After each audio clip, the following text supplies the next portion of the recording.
MLA कई बार रह चुके, अभी भी सिवान से एमएलए है, पुरान नेता है, अनुभवी नेता है, मंत्री रहे, मंत्री का तजुर्बा है, स्पीकर का तजुर्बा है विधानसभा का। और कैसा प्रत्याशी चाहिए आपको जिसको किसी चीज का ज्ञान नहीं, जिसको किसी चीज का तजुर्बा नहीं, तो सिवान के लिए आवाज पार्लियामेंट में कैसे उठाएगा? आवाज बिहारी रहेंगे तो सिवान के लिए ठोक करके पार्लियामेंट में आवाज उठाने का काम करेगा। जितना प्रत्याशी है दिल पे हाथ रख के कहिएगा कि इनसे ज्यादा कोई अनुभवी अज्ञान वाला है क्या? ईमानदारी से कहना, ईमानदारी से कोई नहीं है। तो हम लोगों ने इतना बढ़िया प्रत्याशी दिया, हर जात के लोग, हर वर्ग के लोगों से, हर धर्म के लोगों से अपील है कि इनको जिताइए। और हमें पूरा विश्वास है कि हम लोग सरकार बनाने जा रहे हैं, 300 पार हम लोग कर रहे हैं। और सरकार बनेगी तो 1 करोड़ नौजवानों को सरकारी नौकरी पूरे देश में हम लोग दिलाने का काम करेंगे। हम लोग झूठा वादा नहीं करते, जो कहें वो करके दिखाएं। सभी बुजुर्ग लोग की इज्जत से गोड लगाता नहीं, सभी माताएं बहना के इज्जत से प्रणाम करता नहीं, और नौजवान भाई के इज्जत से गला लगाता नहीं। देखिए बैठ के बोले के हो काहे कि डॉक्टर साहब सलाह दिले हैं कि हमारे जो कमर के हड्डी में जो चोट बा वो तो कह दिले हैं कि पूरा कंप्लीट बेड रेस्ट करिए। हम डॉक्टर साहब की कहनी है कि तू कहता रहा कि 3 हफ्ता कंप्लीट बेड रेस्ट की जरूरत बा। अब तो 10-11 दिन बाद तो चुनाव खत्म हो जाए, और जब देश के संविधान के बचावे के बाद बा, देश के लोकतंत्र के बचावे के बाद बा, गंगा जमीनी तहजीब भाईचारा बचाने के बाद बा, तो तेजस्वी तब तक बेड रेस्ट न ली जब तक नरेंद्र मोदी जी के बेड रेस्ट करा दी। हमने के नौजवान मानी नया सोच बा, नया बिहार बनावे के बा। असल में मुद्दा का बा? बेरोजगारी के मुद्दा बा। बेरोजगारी, गरीबी, महंगाई, ये असल मुद्दा है। 10 साल से प्रधानमंत्री नरेंद्र मोदी जी हवन, केंद्र में सरकार, राज्य में हमने के अगर 17 महीना, 18 महीना, 15 और 22 में छोड़ दी तो 17 साल से एनडीए के राज। आप देखिए एमपी लगातार जो है एनडीए का जीत रहा है। अगर आकलन किया जाए 17 साल, 10 साल और एनडीए का लगातार एमपी जो जीत रहे हैं 10 साल, 15 साल से, तो बढ़हरिया या सिवान के लिए क्या काम किया हुआ? कौन सा काम किया? बढ़हरिया में कोनो कारखाना खोल दिले, कोनो बढ़िया अस्पताल बना दिले, विश्वविद्यालय बना दिले, कोनो अच्छा स्कूल बना दिले, नौजवान लोग के नौकरी दिला दिले, पलायन रोक दिले। कौन सा? या किसानों के आय दुगुना कर दिले, या कटनी हुआ फसल के सही दाम मिल रहा है नहीं मिल रहा, ये किसान भाई लोग बच जानता है। तो काम ऐसा क्या हुआ? मोदी जी का एक उपलब्धि बता दीजिए जो बढ़हरिया के लिए किया गया हो। एक काम बता दो कोई 10 साल में जो नरेंद्र मोदी जी ने बढ़हरिया की जनता के लिए किया हो। कोई काम नहीं, केवल झूठ बोलो। 10 साल झूठ बोले मोदी जी। भाइयों बहनों, भाइयों बहनों, मोदी आएगा तो अच्छे दिन लाएगा। हर साल 2 करोड़ नौकरी देगा, 15-15 लाख रुपया खाता में देगा, काला धन ले आएगा, किसानों का आय दुगुना कर देगा, कच्चा मकान के पक्का मकान बना देगा, महंगाई, गरीबी सब खत्म कर देगा। एक काम बता दीजिए, कोई निवेश अगर सीमान में उन्होंने लाया हो तो, या बिहार में कुछ किया हो तो। 40 में से 39 सांसद उनका। कितना चीनी मिल बंद पड़ा हुआ है। मोदी जी कहते थे काहे चीनी मिल में ताला लगा है 14 में। मोदी आएगा तो चंपारण में चनपटिया का चीनी मिल चालू करा के उसी चीनी का चाय पिएगा। क्या हुआ मोदी जी? कितना चीनी मिल खुलवा देला तू? बताइए जवाब। आज 11वां बार आज आते रहे बिहार, 11वां बार रात में फिर रुकी है, दोबारा रुकी है। काहे कि उनका हवा लग गई बाटे कि भाजपा के बिहार से सफाया हो गई। एक 34 साल का नौजवान जो है नौकरी के एजेंडे पे प्रधानमंत्री जी को सड़क पे लाया। ये ताकत आप लोगों ने दिया जो हमने के 17 महीने में काम किए। 5 लाख लोगों को सरकारी नौकरी दिया। 3 लाख प्रक्रियाधीन करा के आए, यानी 8 लाख हो जाता, नहीं तो चाचा जी नहीं पलटते। तो चाचा जी के लोग हाईजैक कर लिया, लेकिन हम बुझाता नहीं। शरीर हो ही जब मन आई जब। अब चाचा बुजुर्ग हैं, हम तो पूरा सम्मान देते थे, आगे भी देंगे। और सरकार था तो किसी का माइकल लाल में दम था क्या कि सरकार को या चाचा के बारे में कुछ बोल दे कोई? हम तो बेटा की तरह खड़ा थे। लेकिन कुछ लोग हैं वहां जो इधर उधर करा करके उनको इधर उधर ले गए। उनका मन नहीं था। कुछ दिन पहले पटना में रोड शो हुआ था भाजपा का, नरेंद्र मोदी जी का, हाथों में कमल थमा दिया। आप चेहरा देखेंगे हमारे चाचा का, नीचे खड़ा कर दिया नरेंद्र मोदी जी अपने ऊपर और चाचा के नीचे। अब फोकस लाइट खाली मोदी जी के मुंह पे, चाचा जी के मुंह पे नहीं। तो हमने के जानत नहीं भाजपा वाला चुनाव के बाद क्या करी। खैर चाचा जी जहां है हमारी शुभकामना है।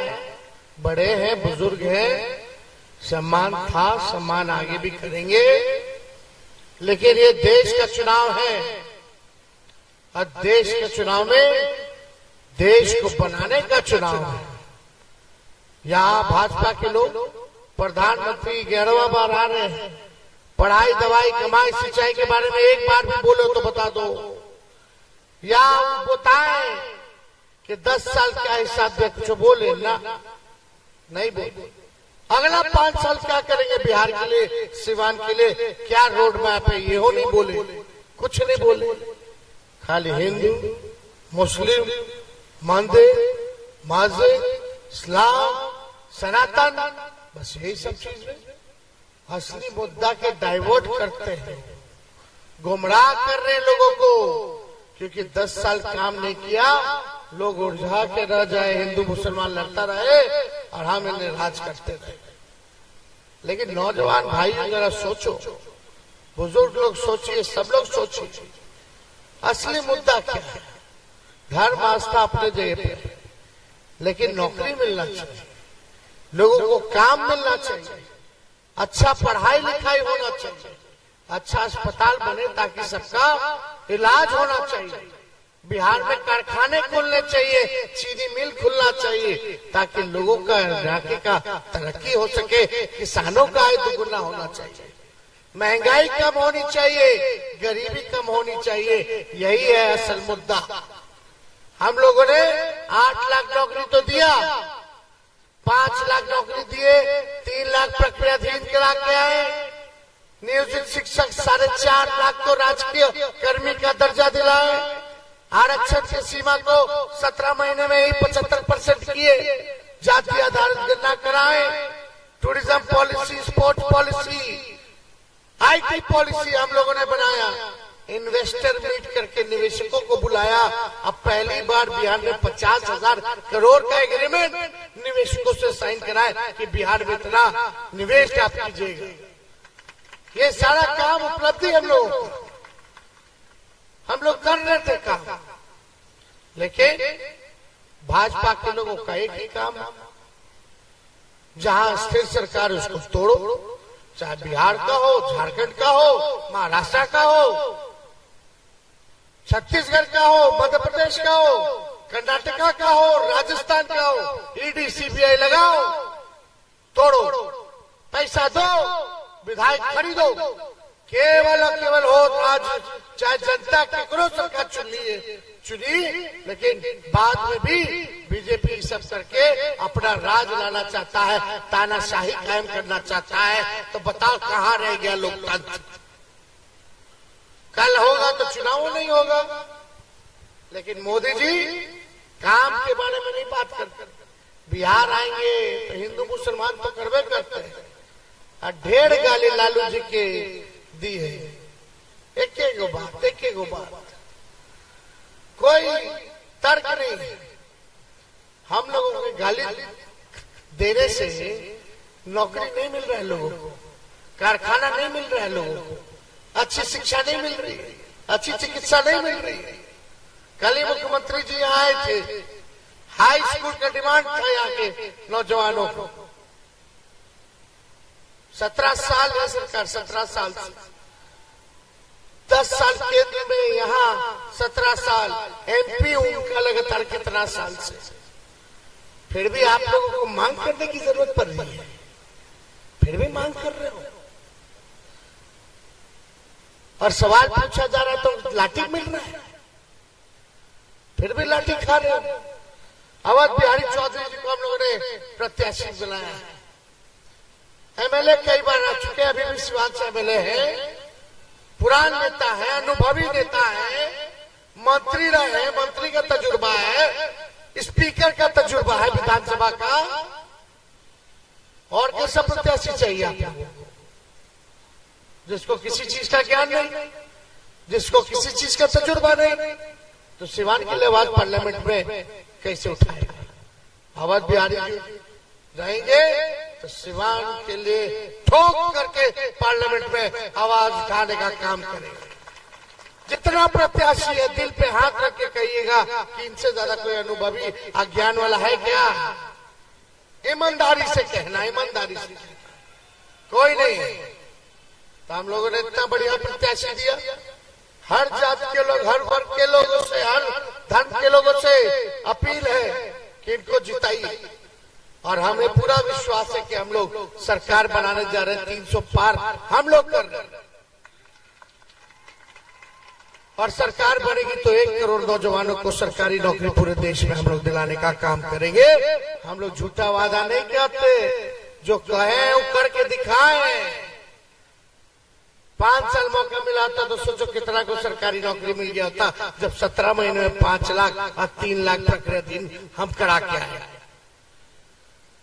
राहुल जी से हम लोग तय किया 1 करोड़ लोगों को हम लोग देंगे। 30 लाख पद रिक्त है, 70 लाख सृजन करना है। क्यों नहीं हो सकता? मोदी जी तो हर चीज बेच दे रहे हैं, तो कहां से नौकरी लगेगा? सब चीज प्राइवेटाइजेशन कर रहे हैं। आर्मी में, सेना में अग्निवीर लाके 4 साल में बाहर, अपने 75 साल के हो गए, 5 साल और मांगे तरे। हमारे नौजवान भाई के सेना में देखने जाए के बाद 18 में ज्वाइनिंग है, 22 में रिटायर। ये कहाँ का इंसाफ है भाई? कहाँ का न्याय है? इसलिए अग्निवीर योजना को हम लोग खत्म करेंगे और गरीब बहनों को साल में एक बार 1 लाख रुपया का सहयोग किया जाएगा। यानी हर महीने 8,333 रुपया हमारे गरीब बहन के खटाखट अकाउंट में डायरेक्ट जाएगा। 500 रुपया में गैस सिलेंडर हम लोग कर देंगे, जो मोदी जी ने 1200 गैस सिलेंडर कर दिया। सिलेंडर है लेकिन गैस भरवाने का हिम्मत किसी को नहीं है, इसलिए वो काम करेंगे। 200 यूनिट फ्री में बिजली दिया जाएगा। 10 फसल पे हम लोग जो है एमएसपी किसानों का तय करेंगे। ये सारा हम लोग काम करने जा रहे हैं, लेकिन आप सब लोगों का सहयोग चाहिए। 5 किलो अनाज नहीं, हम लोग 10 किलो अनाज दिलवाएंगे, 10 किलो। तो ये सारा काम हो रहा है, लेकिन सिवान की जनता से यही अपील है कि एकजुट रहिए। ये लड़ाई कोनो मेरा अपना व्यक्तिगत लड़ाई नहीं है, किसी व्यक्ति का चुनाव नहीं है, ये पूरे देश का चुनाव है। देश के संविधान लोकतंत्र आरक्षण को बचाने का चुनाव है, ये भाईचारा बचाने का चुनाव है और तानाशाही को खत्म करने का चुनाव है। इसलिए आप सब लोगों से अपील करते हैं कि चुपचाप लालटेन छाप, एकदम चुपचाप लालटेन छाप, लालटेन पे बटन दाबिए।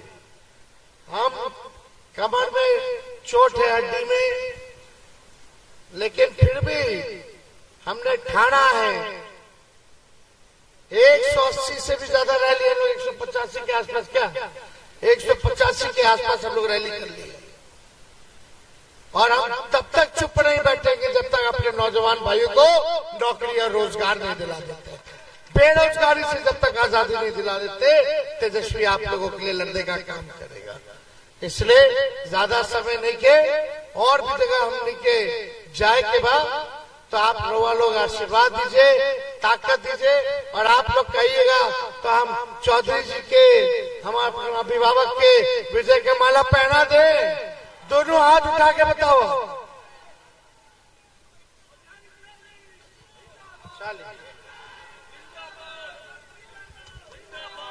आपकी बारी, आपकी बारी, आपकी बारी। बड़ारिया की जनता जिंदाबाद, पंचमुखी की जनता जिंदाबाद। बहुत बहुत धन्यवाद। जय हिंद, जय बिहार।